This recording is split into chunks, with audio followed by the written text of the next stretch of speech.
दी दोस्तों। आज नवरात्रि का 8वां दिन है और कल था 7वां। कल हम लोग गए थे माँ कात्यायनी के दर्शन करने। दिल्ली में ही छतरपुर में एक बहुत बड़ा मंदिर है माँ कात्यायनी को जो समर्पित है। छतरपुर ये दिल्ली में है, मध्य प्रदेश वाले छतरपुर से कंफ्यूज मत होना।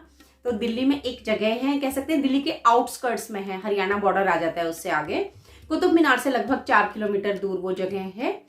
तो वहां पर हम गए थे। बहुत बहुत बड़ा मंदिर है, लगभग 60 से 70 एकड़ में बना हुआ है। 1974 में स्थापना हुई थी। संत बाबा नागपाल थे, उन्होंने इस मंदिर की स्थापना की थी। हालांकि बनने में तो इसे बहुत साल लगे। 1998 की बात है शायद। उन्होंने फिर जो बाबा थे संत बाबा नागपाल, उन्होंने समाधि ले ली थी और उनकी समाधि भी मंदिर में ही एक हिस्सा है, उसमें बनी हुई है। पूरा मंदिर लगभग 3 कॉम्प्लेक्स में बटा हुआ है। बहुत बहुत बड़ा मंदिर है, लगभग 60 से 70 एकड़ में है। बनने में ही इसे बहुत साल लगे, क्योंकि हम जब बहुत छोटे थे तब से ही इस मंदिर में जा रहे हैं। और बहुत सालों तक मुझे याद है, जब भी हम जाते थे कहीं ना कहीं कंस्ट्रक्शन का काम हो रहा होता था। और जब तक अक्षरधाम का जो मंदिर है, जो नोएडा की साइड पड़ता है, दिल्ली में ही है, वो नहीं बना था, तब तक ये ही नंबर 1 कह सकते हैं। अगर साइज की मैं बात करूं तो भारत का सबसे बड़ा मंदिर यही था। अब तो खैर अक्षरधाम हो गया है। अक्षरधाम भी कभी आप लोगों को लेकर के चलूंगी। आज फिलहाल अभी नवरात्रे हैं, इसके शुभ अवसर पर माँ कात्यायनी के आपको दर्शन कराती हूँ। माँ कात्यायनी का जो मेन मंदिर है वो उसके कपाट बंद रहते हैं। साल में सिर्फ 2 बार नवरात्रि के शुभ मौके पर ही वो खोला जाता है। और बस वहीं के मैं दर्शन आपको करा रही हूँ। भीड़ बहुत ज्यादा थी, मंदिर बहुत बड़ा है, भीड़ बहुत ज्यादा थी। तो एक बार आप लोगों को पहले मंदिर ही लेकर के चलते हैं, फिर मैं आपको धीरे धीरे बताती रहूंगी चीजें वहां के बारे में, जो भी जानकारी वहां से जुड़ी हुई है। आज घर में सबका ही फास्ट है, तो हम लोग गए थे शाम के टाइम। शाम को क्या, रात ही हो गई थी, क्योंकि वापसी में आते आते हमें 12 बज गए थे। तो लगभग 7 बजे के बाद ही हम लोग घर से निकले। और नवरात्रि के टाइम पे 24 घंटे मंदिर खुला रहता है, दिन रात बराबर खुला रहता है और बराबर ही भीड़ रहती है। ये नहीं कह सकते कि दिन में कम है या रात में कम है, बिल्कुल बराबर भीड़ रहती है। जैसा कि मैंने बताया, मंदिर बहुत बहुत बड़ा है। इसको अगर हम अच्छे से देखने लगे, कवर करने लगे, तो कई घंटे लग जाएंगे। तो रात को क्या होता है, बहुत सारी चीज़ें मैं कवर नहीं भी कर पाई, क्योंकि कई ऐसे मूर्तियां हैं, कई ऐसी मंदिर के इतिहास से जुड़ी हुई बातें हैं जो इतनी भीड़ में और रात के टाइम कवर करना मुश्किल था। कभी दिन में आप लोगों को लेकर के आऊँगी, मतलब नवरात्रों में नहीं, उसके आगे पीछे दिन के टाइम में, तब आप लोगों के साथ इस मंदिर के दर्शन करेंगे। चलो कोई नहीं, अब तो जो है ठीक है, पी लिया। चलो दोनों फोटो एक जैसी थी। रोजा गाड़ी आ रही है। आज फास्ट किया हुआ है। कोई बात नहीं, बोले राम।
मेन मंदिर के बिल्कुल सामने वाले कॉम्प्लेक्स में एक हनुमान जी की 101 फीट की लंबी मूर्ति है जो मैं शूट नहीं कर पाई। नेक्स्ट टाइम ज़रूर दिन में जब कभी आऊँगी आप लोगों के साथ शेयर करूँगी। उसके सामने ही ये एक नागेश्वर मंदिर है और इसी के अंदर बाबा संत बाबा जो थे नागपाल जिन्होंने इस मंदिर की स्थापना की थी उनकी समाधि भी है। ये वाला जो एरिया है मंदिर का ये कह सकते हैं सबसे ज़्यादा डेकोरेटेड एरिया है। यहाँ पर इस तरीके से एक बहुत बड़ा गार्डन बनाया हुआ है जहाँ पर नवरात्रि के टाइम पे, जन्माष्टमी के टाइम पे या अलग अलग त्योहारों के टाइम पे इस तरीके से बहुत सारी झांकियाँ बनाई जाती हैं। नागेश्वर मंदिर के बिल्कुल सामने ये नंदी जी विराजमान हैं। इस मंदिर के अंदर शूटिंग अलाउड नहीं थी, फिर भी मैंने कोशिश की है आप लोगों के साथ कुछ शेयर कर सकूं वहाँ की झलकियाँ, तो थोड़ी बहुत शूटिंग मैंने कर ली है। बहुत सारी माता के विभिन्न रूपों की मूर्तियाँ यहाँ पर लगी हुई हैं। मंदिर की ना बाहर की संरचना जो है वो जितनी भव्य है, अंदर की मूर्तियाँ, अंदर की सारी कंस्ट्रक्शन, अंदर की सारी डेकोरेशन भी उतनी ही भव्य है। देखिए मंदिर तो मंदिर होता है, जब भी हम किसी मंदिर में दर्शन करने जाते हैं एक अलग ही शक्ति, एक अलग तरीके की ऊर्जा हमें मिल जाती है।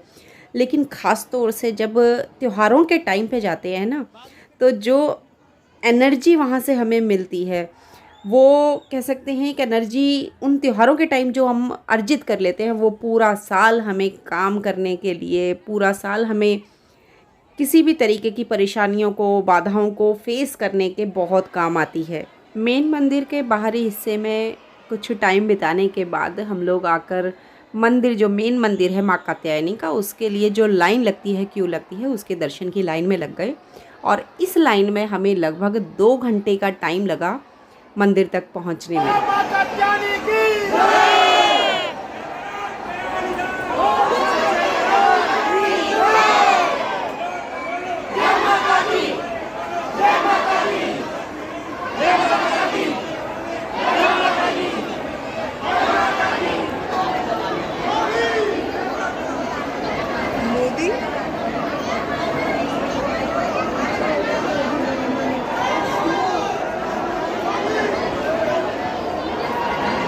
भाई यहाँ भी मोदी मोदी के नारे लग रहे हैं।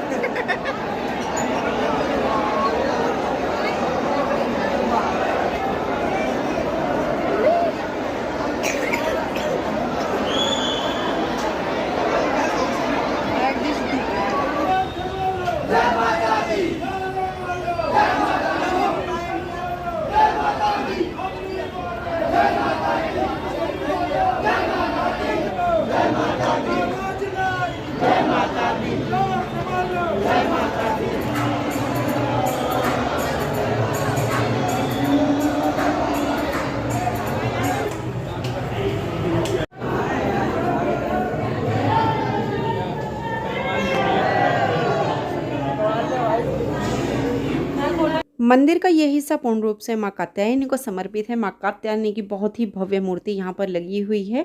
और जैसा कि मैंने बताया साल में सिर्फ 2 बार नवरात्रि के शुभ अवसर पर दर्शनार्थियों के लिए इस हिस्से को खोला जाता है, अदरवाइज ये लॉक्ड ही रहता है। जहाँ तक मुझे पता है शायद माँ कात्यायनी की ये मूर्ति पूर्ण रूप से सोने से बनी है और बहुत ही दिव्य स्वरूप है।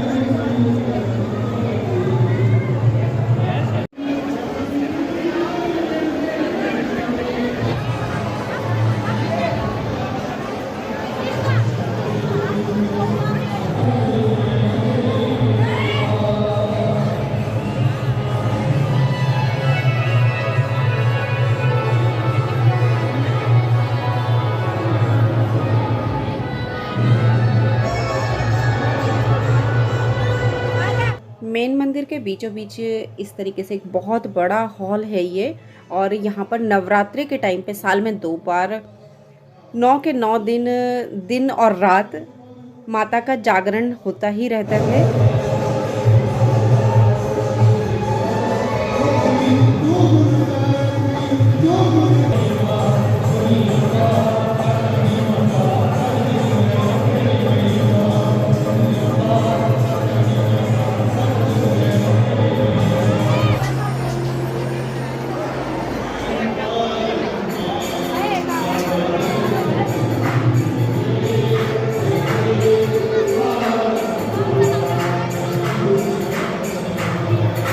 है संत बाबा नागपाल जी की प्रतिमा, जो खुद भी माता के एक बहुत बड़े अनुयायी थे। इन्होंने ही इस मंदिर की स्थापना की। फिर उसके बाद 1998 में इन्होंने अपनी देह त्याग दी थी और जैसा कि मैंने बताया मंदिर में ही उनकी समाधि भी है। ये है मंदिर में पीपल का एक इच्छा पूर्ति पेड़, मंदिर के बिल्कुल मेन एंट्रेंस के पास ही है और बहुत से लोग अपनी किसी भी तरीके की इच्छा जो होती है उन्हें उसे मांगने के लिए यहाँ पर दुपट्टे जो होते हैं, माँ की चुनरी या फिर धागे, वो बांध कर जाते हैं और जब उनकी मनोकामना पूरी हो जाती है फिर इसे खोलते हैं। और जब विश्वास के साथ साथ आस्था जुड़ जाए ना, तो चमत्कार को कोई नहीं रोक सकता। तो दोस्तों, ये था मेरा आज का वीडियो। मैंने बहुत कोशिश की है बहुत अच्छे से आप लोगों को दर्शन करा पाऊँ माँ कात्यायनी के नवरात्रि के इस शुभ अवसर पर। माँ जगदम्बा का आशीर्वाद हम सब पर ऐसे ही बना रहे। वीडियो अगर थोड़ा सा भी पसंद आए तो लाइक ज़रूर करें, आप चाहें तो शेयर भी कर सकते हैं। चैनल को अगर अभी तक आप लोगों ने सब्सक्राइब नहीं किया है तो उसे भी सब्सक्राइब कर लें और बेल आइकन को प्रेस कर दें। फिर मिलते हैं एक और नए वीडियो के साथ, तब तक के लिए goodbye and take care.